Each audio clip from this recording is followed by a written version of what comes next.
Hello and welcome to Business Finishing School. Let your business brain finish what your entrepreneurial heart started. Our catalyzing statement is a successful entrepreneur inside of every business. Enjoy this module.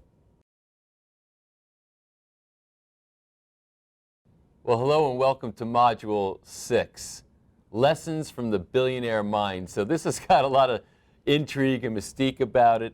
I think this is going to be a little bit more fun and a little bit less work than the other modules. But I particularly love this module because I like inspiration. I like to find things that I can admire in life. And Rick went out on a quest I'm going to have him tell you about in a moment some years ago to interview billionaires and try to find common attributes amongst these billionaires. So how cool is that? And so, you know, everybody right now, you're probably sitting there saying, well, what do they like? What do they have in common, et cetera? So this is a fun module, but there are some very poignant lessons in it that, when applied, I believe will be transformational to you. Even if you're not interested in becoming a billionaire yourself, the fact that these billionaires have figured something out that has made them billionaires is something we can all learn from. So, Rick, maybe you could start out by saying, what caused you to want to go out and interview billionaires in the first place? This was really fun. It was September of 2007, and my wife and I got behind trying to get somebody to be elected President of the United States. Our candidate did not win, but ironically what happened, as a result of us helping with some fundraising, a very wealthy Texas oil man named T. Boone Pickens had a prize out there. And he said, anybody who raises the most money in the month of September 2007 for this presidential candidate, I will personally fly out to my ranch and you could go hunting with me for a weekend. And I did not know that prize was even out there. And in fact, I didn't know that my wife and I had won. But in December of 2007, ironically, my personal assistant gets a call from T. Boone Pickens' assistant that says, Rick Sapio won, and Boone is expecting him to go to the ranch next week. And I didn't know what to do because 1 week prior to that, we had our first child. And so there I was. I should have been, as my brother said, I should have been a grandfather, but I was a father for the first time. And I came home to my wife, who was holding our little son, Luke, and I said, honey, T. Boone Pickens called, and he wants me to go hunting with him for 3 days. And she looked around the room, and we saw mother-in-law, mom, father-in-law, cousin, sister. We saw all these people, and she said, if I were you, I would go. So that's my wife. So my wife let me go.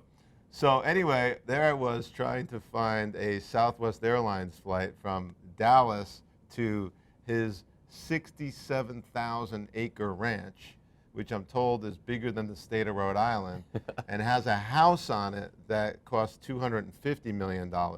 So I called the office and I said, I'm sorry, I can't find the flight to get there.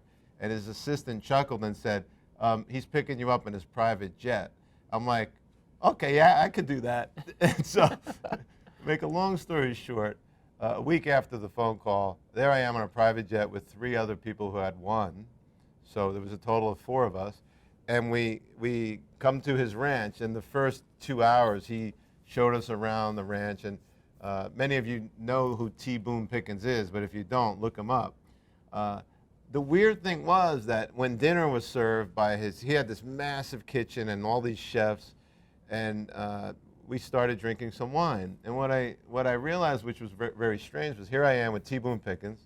The current president of the United States called while I was there. He called CNN, who was doing a story. He didn't like the story, so they changed the story because he called in.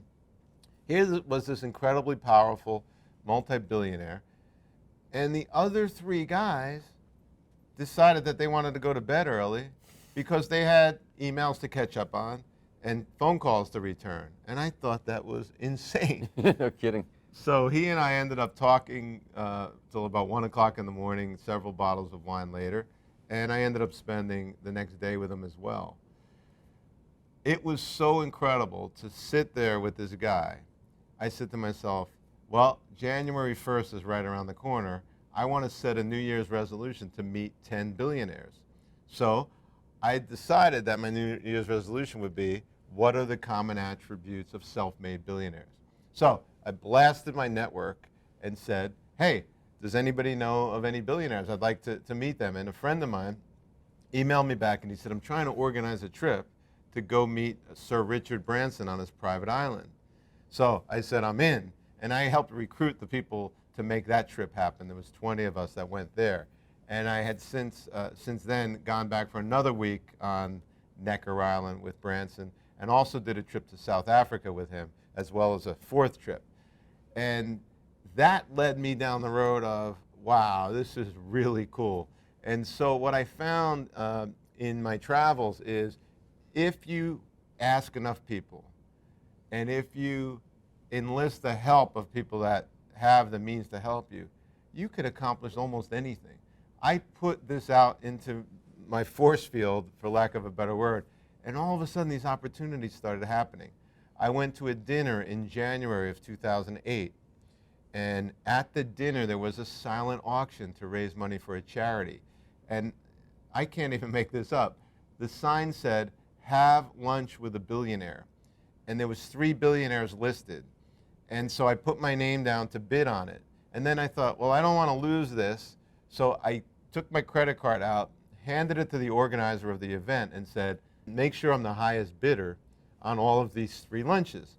Well, the funny thing was I was a little bit nervous, but I knew by the starting bids that it wouldn't be that high of a number. But ironically, if you look this up online, you'll find out that Warren Buffett auctions off a lunch once a year to raise money for a charity. And the average price to have lunch with Warren Buffett is $600,000. Well, I got to have lunch with 3 billionaires for a grand total of $1,400. And this was one attribute that they had in common, I have to tell you. When I had the lunch with the 3 billionaires, one at a time, of course, I've subsequently had other lunches with them and built a long-term relationship. And I found that they didn't want to spend an hour with me. They wanted to know about me. They wanted to spend 4 hours with me. One guy spent the whole afternoon with me. And what I realized is that billionaires understand the 3 G's. They're generous, they're gracious, and they're grateful. It's amazing all of them had that attribute. But the point I wanted to get out was, so we started with T. Boone Pickens, we went to Sir Richard Branson, we met the 3 billionaires that lived in Dallas, and people tried to help me. And what happened was, over the course of the next 2 years, I met 14 self-made billionaires. I met 1 billionaire that inherited $1 billion but turned it into $10 billion. And then I met 11 spiritual leaders. I met the Dalai Lama. I met Brother David. Brother David's got a great book called Gratefulness, the Heart of Prayer. I met Adyashanti. And my personal coach is a very influential spiritual leader. His name is Vid Devya. But I met 11 spiritual leaders and people who are making a huge impact who may not be billionaires. But they all were successful, and they were all putting their imprint on the world, and they all had common attributes. So the purpose of this module is not to drop names, but to teach you what I learned on a 2-year journey that cost me a lot of money to fulfill on. It started out in 2008 to meet 10 billionaires. It turned out to be a goal that extended through 2009 and ended up with me meeting 25 people. Well, Rick, that's a great story, and even though I've heard it more than once, I never tire of it. It's really a terrific story, but there's a lesson in the story. I think the first lesson, before we get to the attributes of the billionaire mind, is that Rick had a dream, a goal, an objective, call it what you like, to meet these billionaires. I think in the beginning the first objective was 10 billionaires, and not just meet with them or just meet them and shake their hand, but to actually have a conversation with them and learn something from them.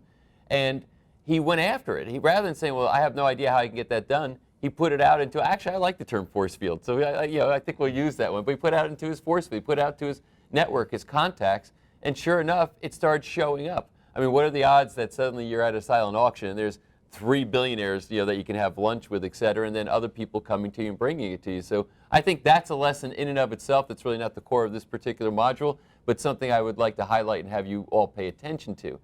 But what I find fascinating is that you did come away with some very interesting common attributes. So why don't we speak about some of those? One thing that was very apparent in all of these people, and I'm going to use all 25, because even someone like Brother David, who is as accomplished as he is, as a monk, believe it or not, he's really put his imprint on the world with his focus on gratefulness. Gratefulness.org is his charity, and it's really put an imprint on the world. But what I learned about all of these people is that they make a lot happen in their lives. Even though Richard Branson is sitting on a private island that is very hard to get to for over 6 months out of the year with very little access, he still has over 25,000 employees and 300 companies. And when you're around this guy, you don't see somebody who's frazzled and busy and says, oh my God, I have a meeting tomorrow. No, he's letting his life manifest. One of the things I noticed about all of the people that I met, all 25, was where they stood on something called the motivation continuum. And the motivation continuum is something that Brother David and I debated a lot about. Where do they sit on a continuum? If you can imagine a line that goes from survival, and that's someone who's survival-based, all the way here to purpose. And that's someone who's driven by their purpose. What I noticed is that all of these billionaires were here. They were driven by their purpose. Why do you think someone like Bill Gates, after he started Microsoft at a young age, why would he sleep in his office for weeks at a time? Why would he go days at a time without eating? Why would he, when his company wasn't even worth $5 million, arguably, why would he turn down a $50 million cash offer by Ross Perot, another billionaire who I met many years ago? Why would he turn that down? Why would he turn down $100 million? Why would he turn down $1 billion? Because he was driven. He was over here. He saw his purpose manifesting through his catalyzing statement in the world. And what I notice is all 25 people were over here on the continuum. And what I also notice is most people with a lot of problems in their life, and especially small entrepreneurs or struggling entrepreneurs, even if they have a big company, they're here. They're survival based. They haven't brought their life through the continuum right here to sit at purpose. And we've got a nice diagram in the implementation guide to demonstrate this. I think one of the things to understand here is the context that being a billionaire is the effect of who they are, not the cause of who they are. And people sometimes have a challenge with this spiritually, thinking that, my God, if I'm working so hard, et cetera, isn't that selfish? Well, if you think about it, in a sense, yes, it's selfish in a positive way that you're serving your own values. But the reality is that if you're on the survival side of the continuum, you can't help anybody. How much good are you doing the world? How much good are you doing your fellow man, if you will, if you're in survival and all you can do is work to try to help yourself and nobody else? Reality is that when you're purpose-driven and when prosperity is the effect of who you are and not the cause of who you are, that's when big things happen. And furthering on the Bill Gates example, when Microsoft went public, he was worth an estimated $250 million or so. Now, when you're worth $250 million, how much longer do you really think you need to work? In other words, is there anything you can't buy? Is there anything you can't do? Why is it that he continued past $250 million, $1 billion, up to $50 billion of net worth, which is an inconceivable number for any of us really to understand what kind of personal wealth that is. But the reality is there is no amount of money that would buy Bill Gates out of his purpose. And that's why he became so enormously successful, as with most or all billionaires. I mean, once you get past a certain point, you don't need to be working anymore. But it's the thing that got them to go to work in the first place, the purpose and vision that they had, that drove them to create this extraordinary wealth in their life. It's a purpose-driven thing. So I'll make the statement again that I contend that with extraordinarily wealthy people who earned their money, I'm not talking about who inherited their money, but who earned their money, that it was their purpose that drove them there, and their wealth is the effect of the purpose, not the cause of the purpose. The other thing I noticed that they understood is something that I saw a long time ago. And someone once said, life isn't about waiting for the storm to pass. All of us, we're worried about the economy, we're worried about politics. We can't wait to get home and turn the news on or read the newspaper. We're waiting for the storm to pass. The storm's not going to pass. And someone who said that was Charles Schultz. He said, life isn't about waiting for the storm to pass. It's about learning how to dance in the rain. Let's dance in the rain. Think about it. Someone says, oh man, it's raining out, and they shut their windows and they get under the blanket. Someone else says, let's go learn to dance in the rain, and they may invent a new umbrella and build an empire that way. So these people intuitively understood that there's a lot of things about life that they can't control. But the things that they can control, like what their purpose is and how they choose to spend their time, was paramount to their success. So that orientation is very important. Another thing is about scale. And Antonio Santi, an Italian philosopher, said, it takes the same amount of effort to achieve a massive project as it does to achieve a small one. Why? Let's go back and think about something you heard before. We're going to put a man on the moon and return him safely to Earth by the end of the decade of the 60s. When you have a massive catalyzing statement and a massive purpose and you're aligned with your values, you're moving so fast that there's a vortex behind you. And for those that don't know physics, and by the way, I don't know a lot about physics either, but when something's moving so fast, there's space behind that object that needs to be filled. So when John F. Kennedy said that, what needed to be filled? Positions needed to be filled. Materials had to be invented. New technologies had to be created. People had to do all the manpower associated with the project. So when you think big enough, again, Antonio Santi said it takes the same amount of effort to achieve something massive as it does to achieve something small. When it's big enough, people will roll up their sleeves and help you. So think about that. That was another thing that they had in common, that they think big. This is great stuff. What are some of the other attributes? Okay, here's one that I like having fun with when I'm speaking on stage or to companies. This is a gentleman by the name of Ken Blanchard who wrote the book 1 Minute Manager. And about 8 years ago, he was speaking, and I happened to be in the audience, and he said, through my life, and by the way, he's a phenomenal speaker. He said, through my life, I've decided to interview 5,000 extremely successful people. And these are people that had a successful business, successful family life, successful children, and they were living a life that aligned with their values. And because he had been involved with YPO and these other organizations, he had access to these people. And he said, upon interviewing all these people over 30 years, I realized that they all had one thing in common. They had one thing in common. And so here he is talking to a large room of people, and he said, what do you think that one thing is? And so someone stood up and they said, well, I think it's that they're very purpose-driven. And he said, that's a really good answer. That's not the right answer. Most of them were purpose-driven, but not all of them. And someone said, well, they have a really positive outlook on life. And Ken Blanchard said, yeah, that's pretty good too. A lot of them did have that, but not all of them. And so I like to have fun with the question. But we literally went for an hour, and because it was an all-day seminar. He went for an hour, and everybody raised their hand, and he said, that's a good answer, but that's not the answer. So he said, I'll save you all the drama here. He said the one thing that every single person of the 5,000 plus that I interviewed over 30 years had in common was this thing. They had the practice of maintaining and generating a large network of successful people, meaning they built relationships and they kept relationships and they maintained relationships. In fact, relationships were a very important part of their life. Now let's think back to the survival versus purpose-driven continuum. We talk about that motivation continuum. Let's think about where you sit. If somebody's purpose-driven, are they going to have quality relationships in their life that they maintain over the person who's survival-driven? People that are survival-driven, oftentimes, they don't even have time to call their mother. They don't have time to spend with their kids.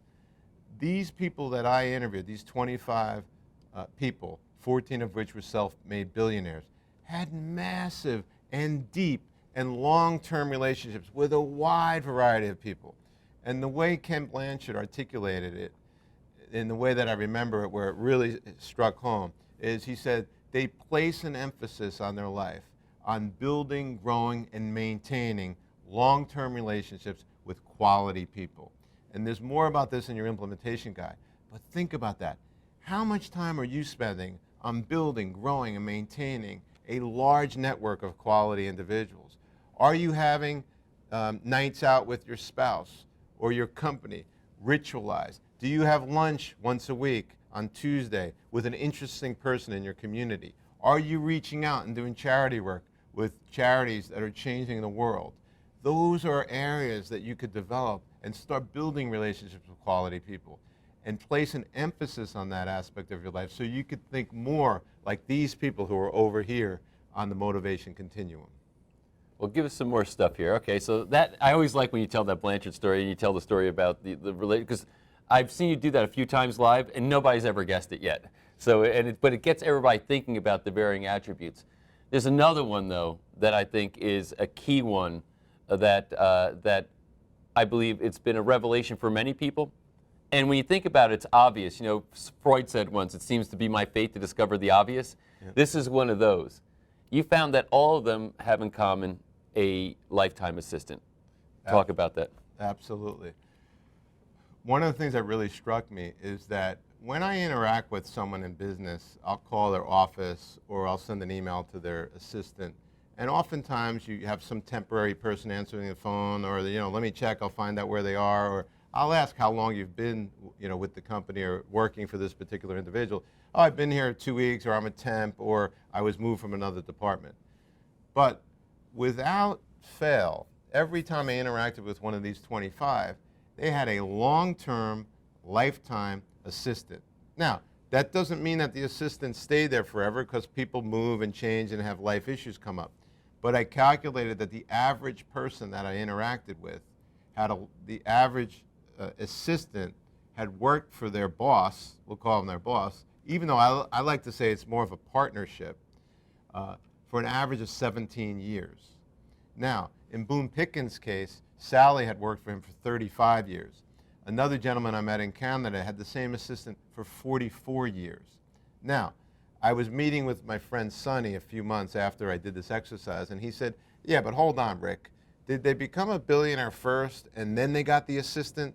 Or did they realize early in life that the only way for them to manifest their purpose in the world, they had to have somebody riding side by side with them? And the answer is the latter. They knew from an early age. Boone Pickens had a lifetime assistant when he was 20. Think about that. Someone whose sole objective in your life is to make sure that you accomplish your worthy goals. Think about that. And I wrote something that I'm going to read to you right now. And this is something that I wrote down after I met all these assistants. It says, hire a lifelong, committed, right-hand person with one responsibility: keeping you focused on your objectives and keeping people and things out of your life that don't belong there. As a result of that, I went on a quest and I reached out into my community. I created a long email of the type of person I wanted, and I said to these people, who do you know that's gainfully employed, because I didn't want somebody who was looking or who was out of work, who makes a lot of money and who's extremely successful, who would like to be my lifetime assistant? And I asked that question over and over and over. And my objective was to get as many resumes as possible first. Again, one step at a time. Collect the resumes. I got over 50. Then I sent an email out that said, take this simple test. I wanted to see who was responsive. And I got people to take an online test. It was a personality test. There's many of them. The purpose of the test wasn't to find out what their personality was like. I wanted to see who was responsive. So I tested them. Then I sent another email out. There's a great book called Managing Up. It was written by Roseanne Badowski, who as of this taping has been Jack Welch's assistant for over 30 years. But she wrote a book called Managing Up, what it's like to manage Jack Welch. And Jack Welch wrote the foreword to it. Here's a guy, one of the most successful businessmen of the past 100 years. And he said, I wouldn't be Jack Welch if it wasn't for my lifetime assistant. Jack Welch is saying that. Now, I find it ironic that people here on the survival part of the continuum, well, I don't have time, money, or energy to get an assistant. You can't afford not to have an assistant. I have now had my assistant for 2 years and 4 months. It's been the best investment. Wow. Here I get to live my passion and purpose, and she gets to live her passion and purpose. Her purpose, she was put on this earth. What's her purpose? To serve someone and help them achieve their goals. That's what she was put on this earth for. Think about it. If you go to Hollywood, you'll see the famous person who's making the movies, and you see assistants who love being assistants. So, a lot of times people over here say, well, I don't really need somebody like that, and besides, who wants to do that anyway? There's hundreds of thousands of people who would love to help you achieve your goals. And you bonus them when they help you achieve them by using management by objectives. So that was a big thing. But Yeah. let me lead right into another really big thing. I'm going to shift to something totally. And incidentally, as we're shifting into that, just so you know, when we get to the application side of this, Rick I'll slow him down and have him take a little bit more time on how to do the hire a lifetime assistant. We'll get into an application, so don't feel like, oh my God, I got to go back and try to get that. We're going to come back to that. But what's the next one? So Phil Romano was one of the people that I met, and he wrote a book that talks about how he did $10 billion in revenue in the restaurant industry. And he's the founder of Macaroni Grill. The official name is Romano's Macaroni Grill, right? Yeah, sure many of you have eaten there. Fuddruckers is a hamburger chain. Cozy Mel. He has a stamp on so many different restaurants. If you go to Dallas, Nick and Sam's, Coal Vines, Eatseas. But anyway, he wrote a book, I think it's called $10 Billion and an Idea, something like that. But he said something really interesting. Because of this project, he and I have become really good friends, and he's one of my business mentors. But I was having lunch with him one day, and he said, hey, do you know somebody like this? I've got a company I'm interested in buying, and I need a CEO, and here's the attributes I'm looking for. He was really excited about buying this company, but he needed somebody to run it first. And I noticed this about all the billionaires and the people that I had met. A month later, I was meeting with him again, and I said, hey, Phil, what happened to that guy? Did you ever find him?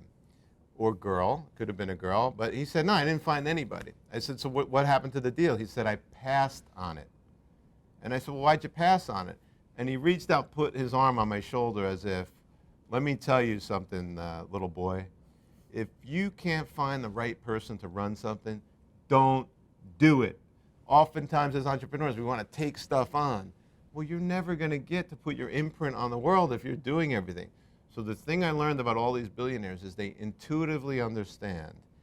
Find the right person to run that project, that company, that charity, that whatever, or don't do it. This is possibly one of the most important things I learned from you.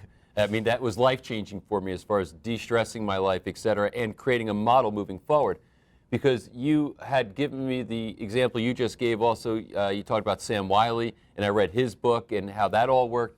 And it is a consistent principle when you look at these people.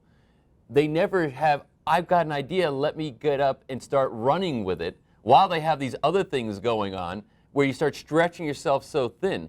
The concept of saying that I have to put somebody in place that can make it happen or not do it, it's like the concept between saying I'm going to be, and you make this decision. And there's no right or wrong answer here, but just the fact that knowing that this is a choice you're making rather than a de facto experience of yours, because mine was de facto, it wasn't conscious, but it got brought to my consciousness through what Rick just spoke about, is that are you going to be an owner or an operator? Meaning, are you going to be the person who's working in the business to make it happen, which is nothing wrong with that.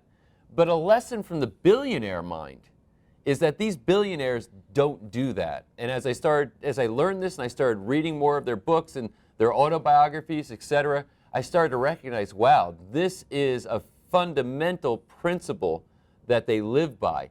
Basically saying, I've got an idea. Now, who's the right person to put in charge of making that whole thing happen? And they act more as chairman, more as board members, people who will check in and help out, but they are not operating with the 80-hour weeks, day to day, et cetera, that it takes to get something launched and running. So this is really an interesting attribute, especially if you're a serial entrepreneur. And this can apply in many ways, and we'll talk about this more in the applications. But I want you to understand the principle of this right now, because I think it's a complete game changer if you're really listening to what this means. The difference between saying I'm the operator or I'm the owner, and I can tell you that these billionaires are owners, they're not operators. Another thing that I noticed with all of them is they didn't make dumb mistakes in their career. We've talked about in the past, and you'll hear more about it later, that oftentimes entrepreneurs, they make really dumb mistakes at times, calculated dumb mistakes, like a key employee leaves their company and they hire their brother-in-law who's out of work. And so the brother-in-law comes in to save the day and destroys the culture. That's a calculated dumb mistake. Now, if you do an exhaustive interview and search and you take a month to try to really find the right person and it ends up being your brother-in-law, that's great. But I see this over and over and over, hiring completely unqualified people in your business. That's something that I would call a big dumb mistake. So Warren Buffett likes to say, and I go to his annual meeting every year, which is the first Saturday of May, but he loves saying this. He says, I want you to know these two rules. Rule number one is don't lose money. Rule number two is always remember rule number one. So I've adapted that to something I like to teach here, which is rule number one, don't make big, calculated, dumb mistakes. Rule number two, always remember rule number one. And what I noticed is they're very careful about these types of decisions. If they know they're going into a decision that lowers the probability of their success, they're not going to make it. They remember that. So they're so fully aligned and on purpose that they're not going to do something like bring their brother-in-law in to a key position in the company. So that's something that I wanted to share with you. Another thing that I realized that they all have in common is they take care of themselves. Of all 25 people that I met, none of them were overweight. Now, some of them could have lost a pound or two, but they all worked out. They all watched how they consumed alcohol. In fact, most of them drank red wine when they drank, which Patrick is a big advocate of. Because wine, if you're going to drink red wine, arguably is the healthiest alternative. But they worked out. They took vitamins. They looked and researched, how can I get in shape and stay young? They oftentimes went to alternative medicine. And the fact of the matter is, they wanted to be around a long time. They wanted to live a long life because they wanted to have an imprint.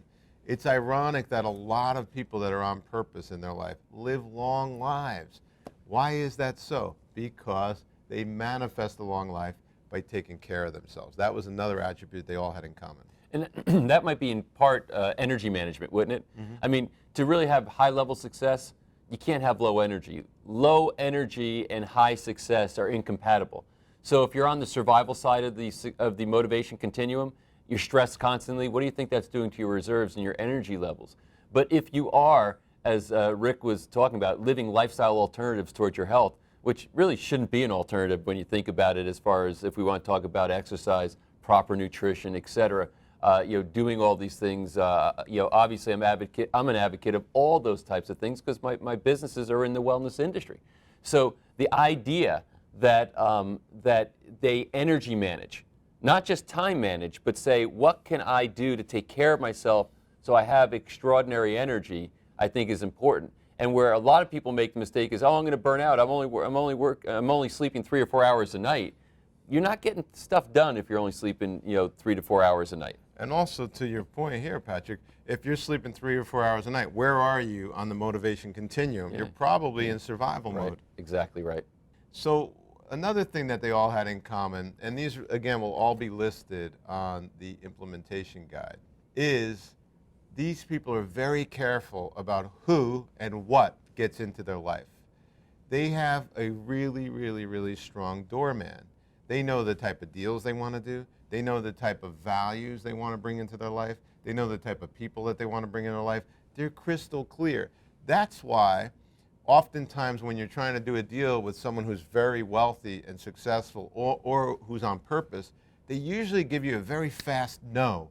And you kind of expect it sometimes. Oftentimes when I sit on a charity board and we're trying to raise money, I'll call someone who's famous or wealthy and I'll say, hey, would you want to sit on the board? And they always say something like this: thank you so much for thinking of me, but I'm fully committed at this time. Thank you very much. Have a nice day. So they are thankful, and they kind of let you off the hook easy. Whereas somebody who's in survival mode says, oh yeah, let me get back to you on that. Now they're in your room. Now you got to get back to one more person rather than stopping them out the door. So I would encourage you, just like I learned from these billionaires, say no very quickly and yes very slowly. Now, someone would argue, yeah, but Rick, if they say no to almost everything, why do they meet you? Maybe we should do a module on that. You got to be compelling. But you know, two things that you brought up earlier were in that: gracious and gratitude, right? Yeah. They thanked you for bringing the offer to them. They were gracious in the way they declined, but they declined. Yeah. You know, so and it's no to almost everything. But I'll answer the question right now. Why did they say yes to you? Because they saw something in Rick that reflected their values, that's aligned with their purpose.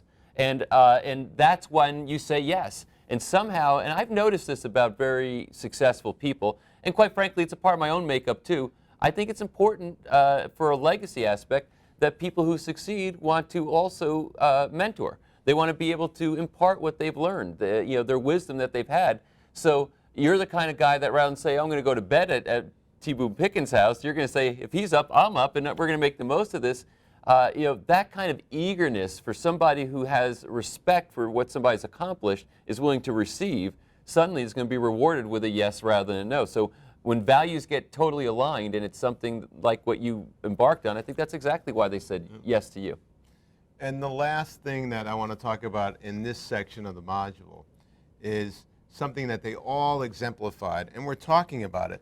And by the way, there's no secrets here. This is something that is universal, and Patrick talks about principles. These are principles, they're universal principles. It's just that these billionaires apply these principles better than other people. And these are things that I learned when I went to Strategic Coach with Dan Sullivan many years ago.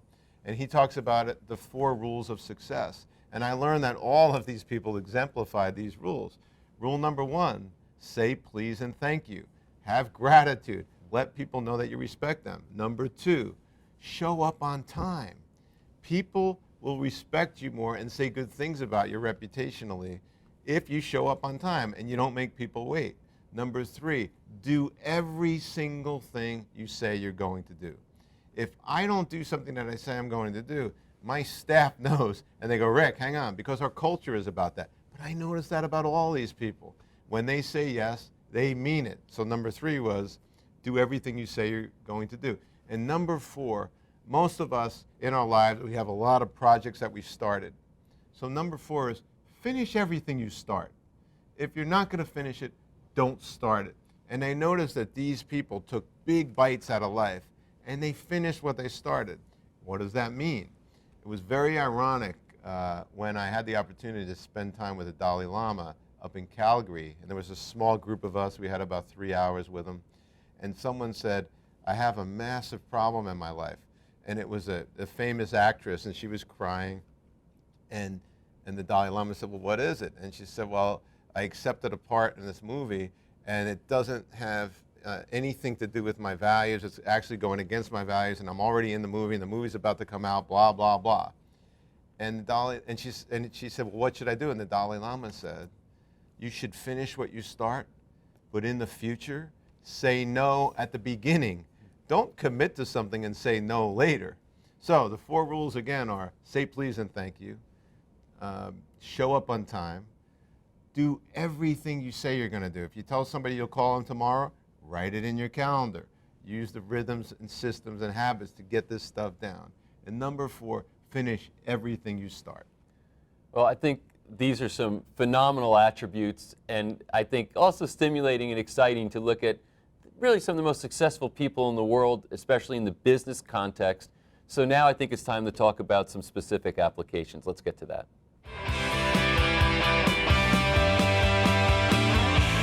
All right, now we're going to discuss some applications from Lessons from the Billionaire Mind. I just love that title. Anyway, I think the first thing you have to do is get in touch with reality.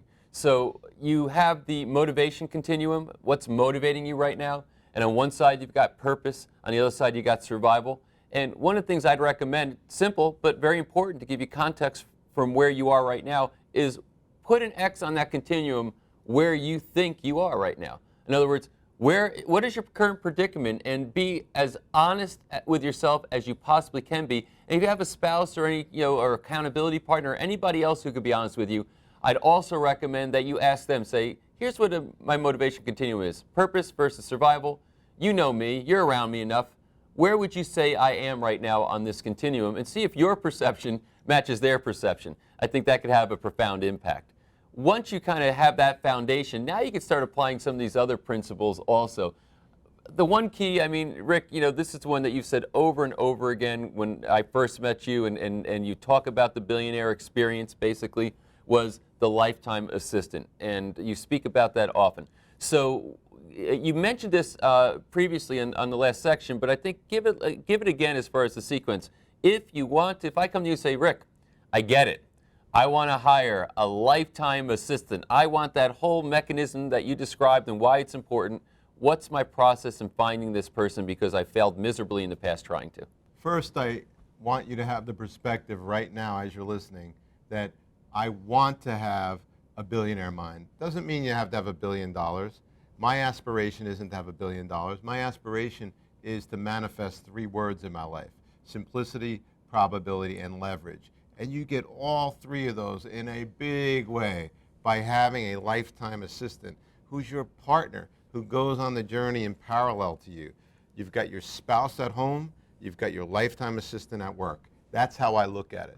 So if I were you, here's what I would do. It is exactly what I've done, and there's more help on this in the implementation guide. Number 1, create a set of values and an exact position description, including what the pay will be. Base pay and bonuses based on objectives being attained. And your assistant's objectives will align with your objectives. Put that on a 2-page document and then email it to the most influential people you know. And on the email say, Dear Sally, attached please find a position description for a lifetime assistant that I'm trying to find. Do you know anybody that fits this position who's employed, loves their job, and is great at it? Now, people's orientation normally is, well, let me think of someone who's looking. Don't ask that question. Just say, do you know anybody like this? And when they say, well, I don't want them to have to leave their job, say, I just want to talk to them. Because that person that they refer to you may know somebody who's that way. So the first thing you want to do is create the document. The second thing you want to do is send it out to the most influential people you know. Then follow up with a call. And when you get Sally on the phone, say, Sally, I sent that document. Who do you know that's like this? Now, what I've experienced myself is most of the time people say, well, let me think about it and I'll get back to you. But I have learned and I've been taught, just stay on the phone. Say, no, why don't you just think about it now? And I've sat through 5 to 10 minutes sometimes of excruciating silence while the people say, no, I don't know anybody. And you say, well, just think about it. And then you hear this. Well, there is this one person. And you're like, great, who's that? But they're really not looking. Now, here's the ironic thing about this story. The assistant that I hired for myself 2.5 years ago, I got this exact way. The person that referred them to me was the assistant to one of the successful people. And she said, after me sitting on the phone for a long time, there is this one person, but she would never leave. I said, great. Let me talk to her anyway. And she was running a division of a major company and making a lot of money. After one meeting, I was pretty certain that she was going to be one of the final candidates. So here's the point. You write the description, you send it to people you know, you follow up with a phone call and deal with excruciating silence, and you keep focus on building a database, or I call a bench, of the right people. And you want to get that bench to at least 30 people before you start interviewing. Once you get the bench to 30 people, then you send an email out that says, you're being considered for the job. Please respond by filling out this survey, and I'm adding something now to the process and attaching your resume. Now, you think that's a simple step, but an A-player superstar, they're going to do the personality profile quickly, and they're going to respond with a resume quickly. They're not going to say, I really haven't put a resume together in a long time. They're just going to whip it together because an A-player can whip it together. So you're going to know right away of the 30, 40, or 50 resumes you collected, and in my case, I collected over 50, you're only going to get about 15 people responding to that. And then I followed up with another step. I sent an email out that said, please get this book on Amazon. It's called Managing Up, and write a book report about it. Now, you might be saying, if you're listening, who's going to write a book report about a book they don't even know about the job? An A-player will. An A-player will because they talked to their friend who said, John's looking for a lifetime assistant, and John's a really good guy. Just do it. And they're going to go on their own and get the book off of Amazon. They're going to read the book. They're going to write a book report. 7 people did that for me. 7 people did the book report. Without wasting a whole lot of time, I was able to filter down to the 7 A players. And now it's just a matter of doing a phone interview and then an in-person interview. There's more on this in the implementation guide, but that's the basic outline. And I hope you see the elegance and simplicity of this. I think it was Leonardo da Vinci who said, simplicity is the ultimate sophistication. And that's what this process is. Okay, so one more application I think is very important. Relationships. You know, the whole Kim Blanchard thing you talked about, and you get out there and say, no, that's the wrong answer, no, that's the wrong answer. So we see that successful people can really manage relationships in an extraordinary way in their life. Do you have a process or an application for how people can do that? Absolutely. And this is what I practice on the ground right now in my life with my assistant. And I often get asked, do you practice what you preach? And the funny thing is, my response is always the same thing. I'm a student. I'm a student of life. I'm a student of business. I absolutely practice what I preach. However, because I'm a student, I'm trying to learn and evolve and develop. But one of the things that I do is I have something called a Farm 20 and a Prospect 100. And it's a simple Excel document. It's actually attached in your implementation guide. You'll see an extra download there. And what I have is 20 people in my life that I want to keep really close. And these are people that I touch every week, whether it's an email or a voicemail or a phone call of some kind or a touch like a lunch. I try to touch them once a week and absolutely once a month. We call them on their birthday. I send a handwritten card to them at least once a year. And that's my Farm 20 list. And these are people that I always want to cultivate. Then I have something called the Prospect 100. These are people in my life, and they're the top 100 people that I want to keep in my life. These are people that I want to develop a relationship with, or they're kind of on the periphery, or they're not ready for the top 20 list. And this is something that I manage. My assistant will say, hey, the last time you talked to Mary was 2 months ago. Can you place a call to her? And I'll just say, hey, Mary, it's Rick, just checking in, seeing what's going on, whatever. Now, for the people in my inner circle that I need to interact with on a much more consistent basis like you, I have scheduled with them weekly rhythms. So you got the weekly rhythms, you got the monthly rhythms, and then you got the 100. And all of this will be explained more closely in your implementation guide. But here's the catch. You have got to maintain these relationships. They don't happen by accident. People that are wealthy and successful and have a lot of relationships, it's not by accident. You have to do something about it. I mentioned my friend Phil earlier, who I met through this process actually we met for the first time 15 years ago, but we became very close friends 3 years ago. And I noticed with him, if I don't call him after like 2 weeks, he'll always call me just to check in and see how I'm doing. He understands this intuitively. Well, I think that's a lot for you to think about and to implement, but very valuable for you to do so. Have fun with this module. This one is a fun one. It's something that I think is kind of lighter than some of the other work, even though it does involve effort on your part. It's just, I think the whole general theme of it and the whole general context of it is a little bit more lighter and fun, but it's serious business when you start to talk about having, you know, a lifetime assistant, because that's like a marriage of sorts in your business. Mm-hmm. So it's serious, but it's like dating. You know, hey, it's fun to date and to find a spouse. Well, In this case, it's going to be fun to go out there and say, I'm going to look for somebody who's going to be with me for the rest of my career, for the lifetime of my career. That's fun. And of course, managing relationships, all these things, just a concept of what we learn, or what Rick has learned that he's transposing here about the billionaire mind. So as always, we really appreciate the fact that you're a part of the culture of Business Finishing School.